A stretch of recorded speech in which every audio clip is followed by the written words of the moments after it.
पाकिस्तान के लिए जासूसी करता पकड़ा गया एमएस सबरवाल चंद पैसों के लिए बेच रहा था देश की खुफिया जानकारी। तो अब सवाल ये उठता है, क्या सिर्फ देश का मुसलमान ही पाकिस्तान के साथ जासूसी करता है? क्यों जासूसी में हिंदू नाम आते ही राइट विंग और गोदी मीडिया चुप्पी साध लेते हैं?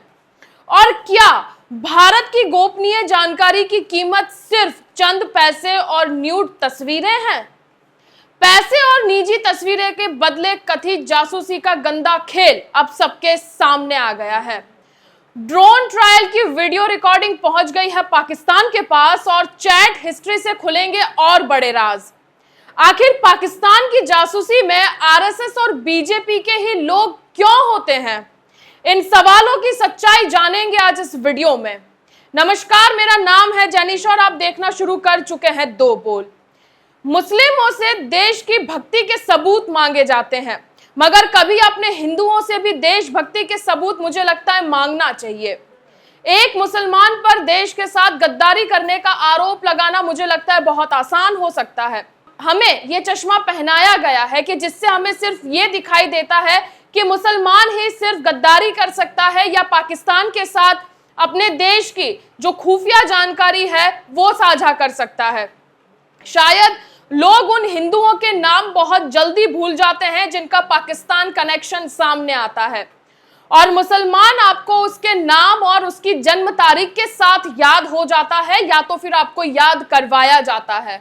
ऑपरेशन सिंदूर के बाद से देखिए ना कि कितने हिंदू लोगों के नाम सामने आए हैं कि जिनका पाकिस्तान कनेक्शन सामने आया है, जो पाकिस्तान के लिए जासूसी कर रहे थे उनके नाम सामने आए हैं। वो लिस्ट मैं आपके सामने रखना चाहती हूं, जिसमें सबसे पहला नाम है सत्येंद्र सिवाल, जो उत्तर प्रदेश से थे। ज्योति मल्होत्रा, जिसके नाम पर बहुत चर्चा हुई थी और वो पाकिस्तान घूमने तक गई थी, वो हरियाणा से बिलोंग करती थी। मगध सिंह, जो अलवर राजस्थान से थे।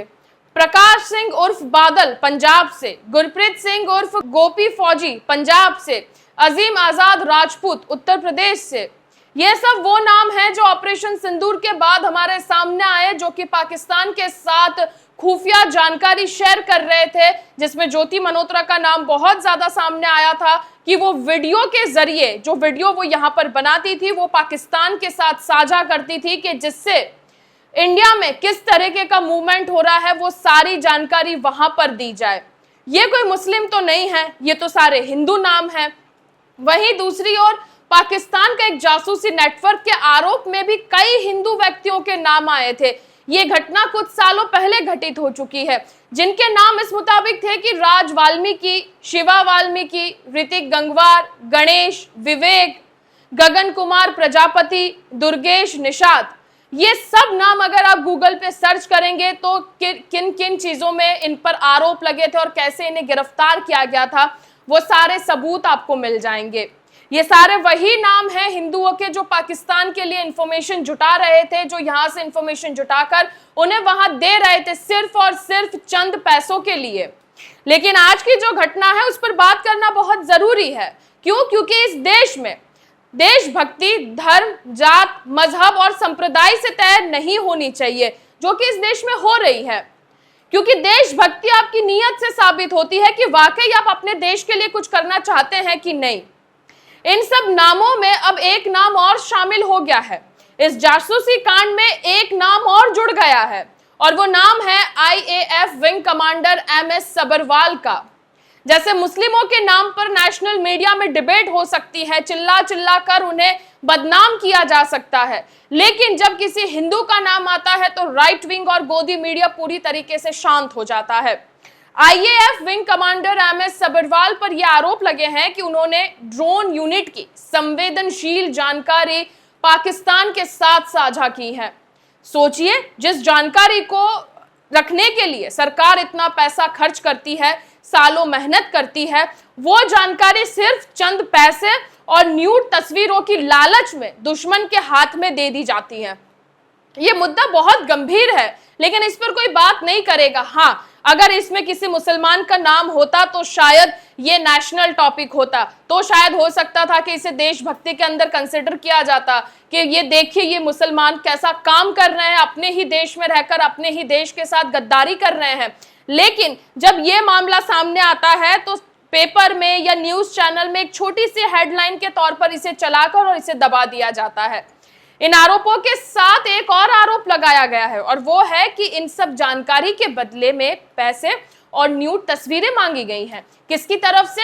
IAF wing commander MS Sabharwal की तरफ से। और इन्वेस्टिगेशन में यह भी सामने आया है कि आरोप के अनुसार लीक हुए दस्तावेज में ड्रोन यूनिट की और उसके जुड़े ऑपरेशंस की सारी डिटेल्स उसमें मौजूद थी। वो सारी डिटेल्स एमएस सभरवाल ने पाकिस्तान को भेजी है, जो कि 5 साल से इस ड्रोन यूनिट के जरिए जो ऑपरेशन करना था, जो जगहें उसमें चिन्हित की गई थी, वो सारी डिटेल्स पाकिस्तान के पास हैं। मामला सिर्फ कागजों का नहीं है ना। यहाँ पर इन्वेस्टिगेशन के अनुसार एक और बड़ी चीज सामने आई है कि सभरवाल ने एक निजी डिजिटल डिवाइस का इस्तेमाल कर ये सारी चीजें पाकिस्तान को भेजी हैं, जिसके अंदर ड्रोन ट्रायल फायरिंग की रिकॉर्डिंग है। ये सब सुरक्षा के प्रोटोकॉल के अंदर आता है, लेकिन एमएस सभरवाल ने ये सारी रिकॉर्डिंग कर भेजी है, जो कि इस नियम का उल्लंघन बताता है। आरोप ये भी लगा है कि रिकॉर्ड किए गए वीडियो के बाद में दुश्मन के साथ खुफिया संपर्क से ये सारी चीजें भेजी गई हैं।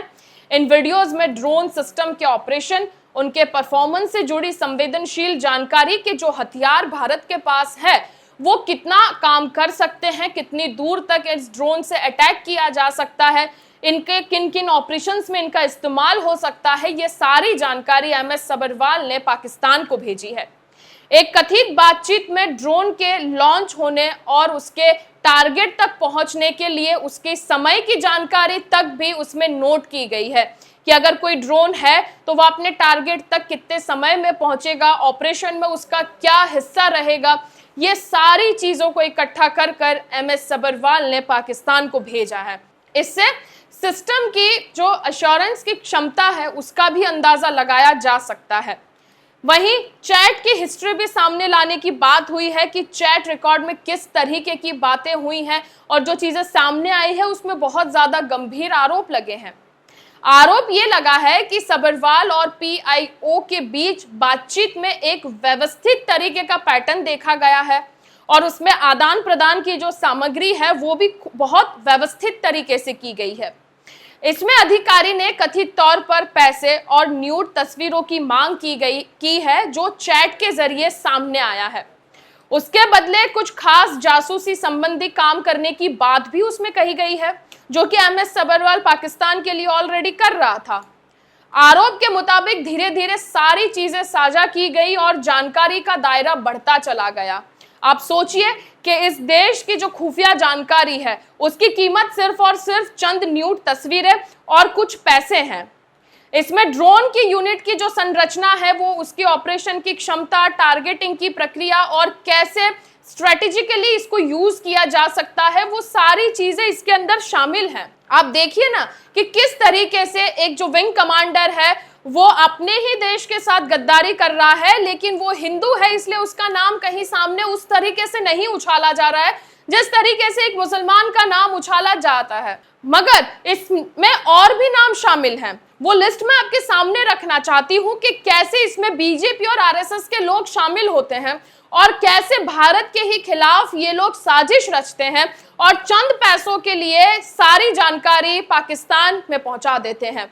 ऑपरेशन सिंदूर के बाद तो ये वाली घटनाएं हमारे सामने लगातार आती रही। जो कुछ छोटे मोटे पैमाने पर कर रहे थे, ज्योति मल्होत्रा जैसे लोग, वो बहुत बड़े स्तर पर ये सारी चीजें कर रहे थे, वो तो पाकिस्तान जाकर भी वापस आती है। और जैसे वाघा बॉर्डर है जो हमारे भारत में कुछ संवेदनशील एरिया है, वहां पर जाके उनकी वीडियो रिकॉर्डिंग कर उसने पाकिस्तान भेजी थी। लेकिन मैं आपको कुछ साल पीछे ले जाना चाहती हूँ कि जिसमें भी बहुत सारे हिंदुओं के नाम आए थे सामने, जिसमें ध्रुव सक्सेना का भी नाम था और इस रिपोर्ट को न्यूज 18 ने लिखा था और आज भी ये रिपोर्ट उनकी वेबसाइट पर मौजूद है और वो उसका जो कटआउट है वो भी मैं आपको यहाँ पर दिखाऊंगी। 2021 को ये प्रकाशित रिपोर्ट के मुताबिक मध्य प्रदेश में पाकिस्तान को खुफिया जानकारी मुहैया कराई गई थी। आरोप ये भी लगा कि भाजपा के आईटी सेल जिला संयोजक ध्रुव सक्सेना है, उसको गिरफ्तार किया गया है और इस मामले में सितंबर 2019 में प्रकाशित रिपोर्ट में बताया गया कि ध्रुव सक्सेना पर राजद्रोह का मुकदमा चला है और वो अभी बेल पर बाहर घूम रहा है। क्यों? क्योंकि वो बीजेपी का जिला जो मीडिया होते हैं उसके संयोजक था। वो कोर्ट ने भी ध्रुव को निर्दोष नहीं कहा है, लेकिन जांच एजेंसियों के पास भी कोई पुख्ता या ठोस सबूत नहीं थे तो उन्हें रिहा कर दिया गया। अगला नाम आता है चमन लाल। जून 2020 को प्रकाशित हुए दैनिक भास्कर की रिपोर्ट के मुताबिक ये सारी चीजें जो मीडिया में छपी है मैं वही आपको बता रही हूं, अपनी ओर से मैं इसमें कुछ भी ऐड नहीं कर रही हूं। राजस्थान के चिमन लाल और विकास कुमार को गिरफ्तार कर लिया गया था। रिपोर्ट में बताया गया कि चिमन लाल जो संविदा में नौकरी करता था और वहां के महाजन फील्ड फायरिंग रेंज में एक पंप हाउस में पानी सप्लाई की रजिस्टर की तस्वीरें रोज लेता था और इन तस्वीरों को चिमन लाल विकास को भेजता था और विकास उसे पाकिस्तान हैंडलर तक पहुंचाता था। ये वही सारे नाम हैं जो शायद आपको याद नहीं होंगे, लेकिन मैं आपको याद दिला दूं ताकि आपको ये दिमाग में आ जाए कि सिर्फ मुसलमानों पर ही कीचड़ उछालने का काम किया जा रहा है, जबकि राइट विंग के लोग भी इसमें उतने ही बराबर तरीके से शामिल हैं। सितंबर 2018 में प्रकाशित हुए दैनिक भास्कर की एक रिपोर्ट के मुताबिक यूपी एटीएस ने सेना की जासूसी के आरोप में बीएसएफ जवान अच्युतानंद मिश्रा को गिरफ्तार किया था। आरोपी जवान जो है वो मूल रूप से मध्य प्रदेश का रहने वाला था। सोशल मीडिया पर एक महिला से जो आईएसआई की एजेंट थी उससे उसकी फ्रेंडशिप होती है और वो हनी ट्रैप में उसको फंसाकर सेना की जासूसी कराती है, लेकिन वो बीजेपी और आरएसएस का व्यक्ति नहीं निकलता है। लेकिन बात यहाँ पर यह है कि किस तरीके से लोगों को टारगेट किया जा रहा है। ये तो बीएसएफ का जवान था, इससे पहले जो ध्रुव सक्सेना था वो बीजेपी का जिला मीडिया का संयोजक था। ऐसे तो कई सारे नाम है और बहुत बड़ी लिस्ट है, क्योंकि नेशनल मीडिया आपको ये सारी चीजें नहीं बताएगा। संदीप शर्मा का भी नाम इसमें शामिल है, जो कि 11 जुलाई 2017 को प्रकाशित अमर उजाला की रिपोर्ट के मुताबिक इनका नाम सामने आया था और यूपी के मुजफ्फरनगर में रहने वाले संदीप शर्मा को साल 2017 में गिरफ्तार कर लिया गया था। संदीप पर एक कश्मीरी लड़की के प्यार में लश्कर का आतंकी आदिल बन गया था। इन दोनों का नामों का इस्तेमाल वो सुरक्षा वालों को, जो सुरक्षा कर्मी होते थे, उनको चकमा देने के लिए इसका नाम इस्तेमाल करता था। जब जासूसी के मामले में खबर सामने आई तो निष्पक्ष होकर सोचिएगा कि कैसे इन सब चीजों को इकट्ठा कर कर आपको परोसा जा रहा है। ये सारे वही हिंदू लोगों के नाम है जो पाकिस्तान के साथ जानकारी साझा कर रहे थे, जो भारत की बहुत गोपनीय जानकारी होती है। उसमें से बीएसएफ के ये जवान भी उसमें शामिल हैं और भी कई आम लोग हैं जो इसके अंदर शामिल हैं। लेकिन ये सब चीजें आपके साथ आपको कोई साझा भी नहीं करेगा। और क्यों करेगा? क्यों? जिनका सिस्टम है, जिनके लोग हैं, वो तो अपने लोगों को बचाने की पूरी कोशिश करेंगे। लेकिन अब जो ये नाम सामने आया है wing commander Sabharwal, MS Sabharwal का, उनका ऊपर ये सारे आरोप लगे हैं, उनकी अभी तफ्तीश भी चल रही है, जांच पड़ताल की जा रही है। अभी भी उनकी जो चैट की हिस्ट्री है वो सामने आना बाकी है, क्योंकि अभी तक आधी चैट की हिस्ट्री सामने आई है, अभी पूरी तरीके से इंफॉर्मेशन आना बाकी है। लेकिन जो जो चीजें सामने आई है वो वाकई बहुत शर्मिंदगी की है कि आप देश के लिए काम कर रहे थे, लेकिन आपने चंद पैसे और न्यूड तस्वीरों के लिए आपने ये सारी चीजें जो गोपनीय जानकारी थी वो आपने पाकिस्तान को दे दी। अब ये विंग कमांडर के बाद आपने एक और नाम आपके जुबान पर आया होगा जो डीआरडीओ में साइंटिस्ट रह चुके हैं और वो आरएसएस के मेंबर निकले थे और उसके बाद वो इस देश की जानकारी पाकिस्तान को दे रहे थे। तो आप देखिए कि किस तरीके से बीजेपी और आरएसएस आपके ही साथ रहकर, आपके ही बीच रहकर, आप ही से जानकारी निकलवा कर पाकिस्तान को दे रही है और आप ही को आपने ही देश में देशद्रोही घोषित कर दे रही है। तो ये सब चीजों पर नजर डालने की जरूरत है, क्योंकि अभी भी एक रिपोर्ट, ताजा रिपोर्ट सामने आई थी कि जिसमें कई जगहों पर जो बम धमाके हुए थे उसमें आरएसएस का नाम शामिल था। लेकिन क्या हुआ? वो नाम तो सिर्फ सामने आया, लेकिन सारा ठिकरा मुसलमानों पर फोड़ दिया गया कि ये लोग जिम्मेदार हैं, ये लोग देश के साथ गद्दारी करते हैं, ये लोग देश के साथ नहीं रहते हैं। लेकिन कभी आप अपनी तरफ भी उंगली उठाकर देखिए कि आप वाकई देशभक्ति कर रहे हैं क्या, या सिर्फ आपकी जो देशभक्ति है वो दिखाने वाली है या दिखावे की देशभक्ति है।